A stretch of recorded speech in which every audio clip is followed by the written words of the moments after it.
या नवी मुंबई शहरामध्ये काम करत असताना आदरणीय गणेशजी नाईक साहेबांचे आम्हा सर्व कार्यकर्त्यांना संस्कार आहेत की आपण समाजाला जे हवं आहे त्या पद्धतीचं काम आपण करण्याचा प्रयत्न केला पाहिजे.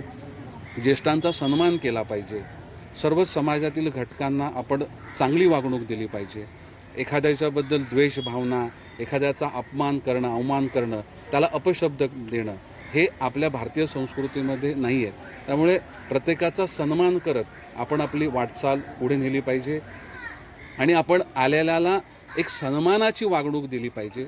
जे व्यक्ती लोकांना, नागरिकांना, पदाधिकाऱ्यांना अपमानाची वागणूक देतात त्यांना त्यांची जागा ह्यांना हे लोक दाखवत असतात. त्यामुळे आणि ही गोष्ट खरी आहे की आपण एखाद्या कार्यकर्त्याला किंवा एखाद्या माणसाला एखादं काम नाही केलं तरी चालतं, परंतु त्याला जर वापरलेले अपशब्द किंवा दिलेली चुकीची वागणूक ही त्या माणसाच्या व्यक्तीच्या ही मनामध्ये बिंबत असते आणि तो व्यक्तीचा स्वभाव त्या माध्यमातून समाजाला कळत असतो. आणि देवाळ्या गावातली सगळे नागरिक स्मार्टच आहेत. म्हणजे नवी मुंबईच्या शहरामध्ये राहत असताना हे वाढणारं शहर आणि या शहराच्या एकदम किनाऱ्याला असलेलं हे गाव, त्यामुळे या गावाचा अनुभव मोठा आहे. म्हणजे आजचं नाही, म्हणजे हा खूप जुना इतिहास या गावाला आहे. त्यामुळे ह्या प्राचीन काळापासून हे गाव स्मार्ट आहे. आणि कोणी काही बोलल्यानंतर जर कोणाला वाटत असेल आमचं काम थांबेल तर तो गैरसमज आहे. आम्ही अजून जोमानं काम करण्याकरता त्या ठिकाणी प्रत्येकानं केलेली निंदा, टीका ही अजून सकारात्मक काम करण्याची ऊर्जा ही माझ्यासारख्या एका तरुणाला नेहमीच मिळत असते. आणि टीका किंवा निंदेचं घर असावं शेजारी.